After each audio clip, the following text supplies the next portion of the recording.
हिमालय की तलहटी में बसा एक छोटा सा गांव था, नीलगिरी। वहां पहाड़ों की ओट में एक पुराना सा मकान था, जहां दो बहनें, माया और काव्या रहती थीं। बचपन में ही माता पिता को एक पहाड़ी हादसे में खो देने के बाद दोनों ने एक दूसरे का सहारा बनकर जीवन काटा था। लेकिन एक ही कोख से जन्म लेने के बाद भी दोनों के स्वभाव में धरती और आसमान जैसा अंतर था। माया बड़ी थी। उसे अपनी सुंदरता और अपनी चतुराई पर बहुत घमंड था। वह हमेशा मानती थी कि वह महलों में राज करने के लिए बनी है। वह अक्सर दर्पण के सामने खड़ी होकर खुद को निहारती और सोचती कि यह छोटा सा गांव उसकी खूबसूरती के लायक नहीं है। दूसरी ओर काव्या थी, जिसकी आंखों में ममता और दिल में दूसरों के लिए निस्वार्थ प्रेम भरा था। वह पहाड़ी फूलों जैसी कोमल थी और सबकी मदद करने में ही अपनी खुशी ढूंढती थी। एक दिन नीलगिरी गांव में शहर के एक बहुत बड़ी और प्रतिष्ठित परिवार से रिश्ता आया। राय बहादुर सिंह के दो पोते, आर्यन और ईशान, विवाह के योग्य थे। आर्यन गंभीर और शांत स्वभाव का था, जबकि ईशान थोड़ा चंचल और आधुनिक ख्यालों का था। जब दोनों बहनों का रिश्ता इन दोनों भाइयों से तय हुआ, तो माया की खुशी का ठिकाना न रहा। उसने काव्या से कहा, देखा काव्या, मैंने कहा था ना कि मेरी किस्मत मुझे इस धूल भरे गांव से निकाल कर ले जाएगी। मैं आर्यन की पत्नी बनकर उस हवेली की मालकिन बनूंगी।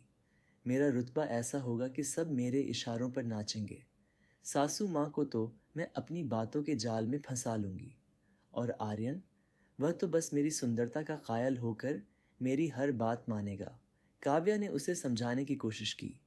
दीदी, रिश्ते प्यार और समझदारी से चलते हैं, अधिकार जमाने से नहीं। वह घर बहुत बड़ी है, वहाँ की मर्यादाएं अलग होंगी, हमें वहाँ ढलना होगा। लेकिन माया ने उसकी बात हंसकर उड़ा दी। उसे लगा कि काव्या डरपोक है। शादी के कुछ दिन पहले, जब गांव में बहुत ठंड पड़ रही थी, एक वृद्ध साधु उनके दरवाजे पर आए। उनके कपड़े फटे हुए थे और वे भूख से कांप रहे थे। माया दरवाजे पर खड़ी थी। साधु ने हाथ फैलाकर कहा, बेटी, बहुत भूख लगी है, कुछ खाने को दे दो। माया ने नाक सिकोड़ते हुए कहा, हटो यहाँ से बाबा, कहाँ कहाँ से आ जाते हैं। मेरी शादी की तैयारियां चल रही हैं, यहाँ फकीरों के लिए जगह नहीं है। उसने साधु का अपमान किया और उन्हें वहां से जाने को कहा। काव्या यह सब देख रही थी। उसका हृदय पसीज गया। वह अंदर से गरम रोटियां और दूध लेकर आई।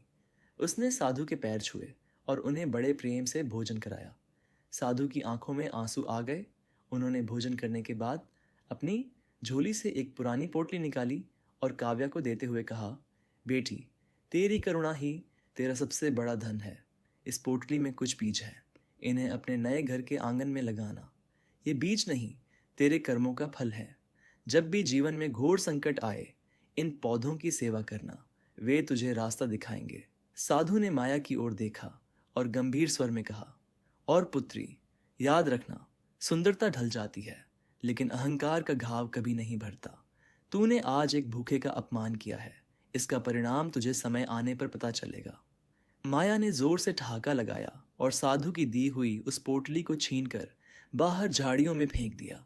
उसने कहा, हमें इन जंगली बीजों की जरूरत नहीं है, मेरे पास हीरे जवाहरात होंगे। काव्या चुपचाप गई और अंधेरे में उन बीजों को वापस उठा लाई।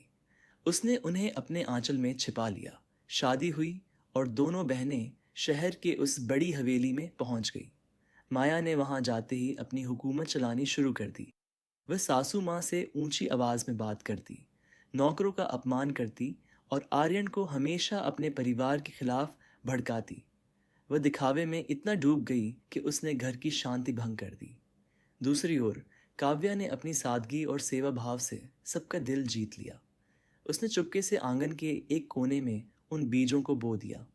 ईशान अपनी पत्नी काव्या के इस रूप से बहुत प्रभावित था। घर में जब भी कोई तनाव होता, काव्या अपनी मधुर वाणी से उसे सुलझा देती। वक्त बीतता गया। राय बहादुर सिंह का व्यापार अचानक घाटे में जाने लगा। एक के बाद एक बड़ी मुसीबतें घर पर आने लगीं। आर्यन और ईशान की मेहनत भी काम नहीं आ रही थी। घर की आर्थिक स्थिति इतनी खराब हो गई कि हवेली बिकने की नौबत आ गई। माया, जो केवल ऐशो आराम के लिए आई थी, इस स्थिति को देख चिढ़ गई। वह हर रोज आर्यन से लड़ती, मैं यहाँ गरीबी देखने नहीं आई थी। तुम लोग तो कंगाल हो गए हो। मुझे मेरा हिस्सा चाहिए। मैं इस घर में और नहीं रह सकती। उसने घर के गहने और नकदी समेटना शुरू कर दिया ताकि वह अपना अलग रास्ता देख सके। उसके इस व्यवहार ने आर्यन का दिल तोड़ दिया। उसी दौरान काव्या द्वारा बोए गए बीज बड़े होकर सुंदर और अनोखे पौधों में बदल चुके थे। उन पौधों में ऐसे फूल खिले थे जिनकी खुशबू पूरे शहर में फैल गई। एक बड़े इत्र बनाने वाले व्यापारी ने जब उन फूलों को देखा तो वह दंग रह गया। उसने उन फूलों से तेल निकालने का प्रस्ताव दिया और बदले में काव्या को इतनी बड़ी धनराशि दी कि राय बहादुर सिंह का सारा कर्ज उतर गया। काव्या ने वह सारी धनराशि अपने ससुर के चरणों में रख दी। उसने कहा, पिताजी, यह घर हम सबका है। यह संकट भी हम सबका है। माया यह सब देख रही थी। उसे अपनी हार बर्दाश्त नहीं हुई। उसने गुस्से में आकर काव्या से कहा, यह सब तुम्हारी चाल है। तुमने उन बीजों के बारे में मुझे क्यों नहीं बताया? तुमने जानबूझकर मुझे नीचा दिखाया। तभी सासू माँ ने आगे बढ़कर माया को टोका। नहीं माया, काव्या ने तुम्हें नीचा नहीं दिखाया। तुमने खुद को अपने अहंकार की खाई में गिरा लिया है। जब साधु बाबा ने वह पोटली दी थी तब तुमने उसे कचरा समझकर फेंक दिया था। आज वही कचरा इस घर की जान बचा रहा है। माया को अपनी गलती का एहसास हुआ, लेकिन तब तक बहुत देर हो चुकी थी। आर्यन ने उससे दूरी बना ली थी क्योंकि उसने मुश्किल समय में साथ देने के बजाय भागने की कोशिश की थी। माया को उस हवेली के एक छोटे से कमरे में रहना पड़ा, जबकि काव्या अपनी ममता और समझदारी से उस घर की असली रानी बन गई। कहानी का अंत बहुत ही भावुक था। माया ने एक रात काव्या के पास जाकर रोते हुए अपने पापों की क्षमा मांगी। काव्या ने उसे गले लगा लिया और कहा, दीदी, भाग्य वह नहीं जो हमें मिलता है। भाग्य वह है जो हम अपने कर्मों से बनाते हैं। अब उस मोड़ पर हैं जहां समय का पहिया पूरी तरह घूम चुका था। माया के मन में पश्चाताप की अग्नि जल रही थी। वह अक्सर उस छोटे से कमरे की खिड़की से बाहर आंगन को देखती जहां काव्या ने उन दिव्य पौधों को रोपा था। उन पौधों की खुशबू अब सिर्फ आंगन तक सीमित नहीं थी, बल्कि पूरे शहर में काव्या की महक के नाम से प्रसिद्ध हो चुकी थी। एक सुबह माया चुपचाप आंगन में गई। उसकी आंखों में आंसू थे। उसने देखा कि काव्या उन पौधों को पानी दे रही है। माया ने धीरे से पास जाकर कहा, काव्या, क्या मुझे माफ किया जा सकता है? मैंने न केवल उस साधु का अपमान किया, बल्कि तुम्हारे प्यार और इस घर की मर्यादा को भी पैरों तले कुचला। आज मेरे पास न वह सुंदरता बची है जिसका मुझे घमंड था, और न ही वह रुतबा। काव्या ने मुस्कुराते हुए अपनी बहन का हाथ थामा और उसे मिट्टी के पास ले गई। उसने कहा, दीदी, मिट्टी कभी किसी में भेद नहीं करती। आप जो बीज बोते हैं वही फल मिलता है। आपने घमंड बोया था, इसलिए आपको कड़वाहट मिली, लेकिन आज आपकी आंखों में ये आंसू बता रहे हैं कि आपने अपने अंदर के अहंकार को जला दिया है। अब आप तैयार हैं। तभी वहां आर्यन और ईशान भी आ गए।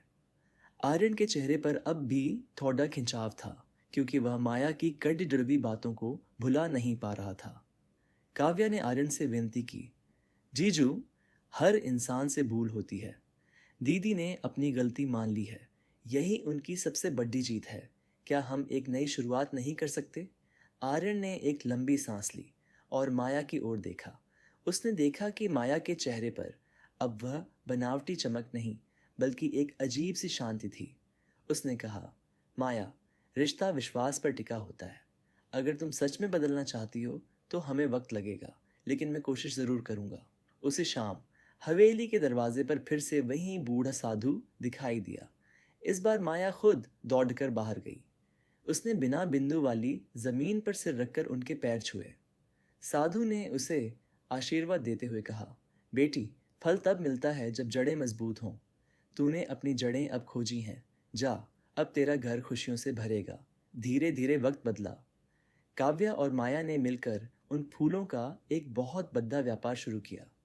काव्या ने व्यापार संभाला और माया ने उन गरीब और अनाथ बच्चों की जिम्मेदारी ली जिनके पास रहने को घर नहीं था।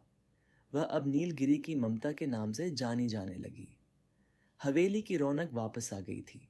अब वहां नौकरों पर चिल्लाने वाली माया नहीं थी, बल्कि सबको साथ लेकर चलने वाली एक समझदार स्त्री थी।